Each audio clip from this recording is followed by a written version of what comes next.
Guna mengejar target 70% capaian vaksinasi di masyarakat, Satuan Lalu Lintas Polrestabes Palembang menggelar razia kendaraan roda 2 dan roda 4. Razia dilakukan di depan Mapolrestabes Palembang ini menjaring ratusan pelanggar.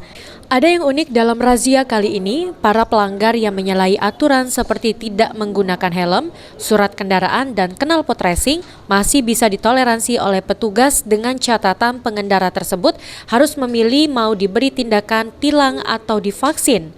Dari razia ini, para pengendara yang memilih ditilang sebanyak 68 pelanggar, sedangkan yang memilih divaksin sebanyak 60 pelanggar.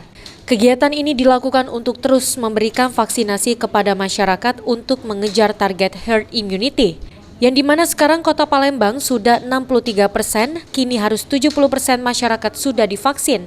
Salah satu pengendara yang terjaring dirinya terpaksa memilih divaksin. Divaksin? Iya. Gara-gara kenapa nih Pak? Kena tilang. Kena tilang. Jadi tadi ada dua pilihan Pak, jadi divaksin atau ditilang. Tadi kita pilih apa Pak? Pilih tak vaksin. Kenapa Pak kita pilih vaksin Pak? Hanya ya alasan SIM belum ada, jadi pilih vaksin. Karena belum divaksin. Kok selama ini belum pernah divaksin Pak ya?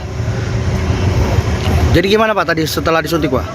Sakit apa gimana Pak? Enggak apa-apa. Enggak apa-apa Pak ya? Oke. Ya pokoknya enak lah. Pokoknya enak lah. Ada gratis, nggak pakai uang. Oh gitu Pak ya? Oke. Apakah akan diberikan sanksi dengan tilang atau Anda memilih untuk divaksin secara sukarela? Jika Anda memilih untuk divaksin, silahkan Anda melaporkan kepada petugas. Ya, secara sukarela Anda masuk ke dalam untuk dibawa dan diberikan vaksin COVID-19. Dan atas pelanggaran yang Anda lakukan malam hari ini, Anda akan diberikan himbauan untuk tidak mengulangi pelanggaran yang Anda lakukan malam ini.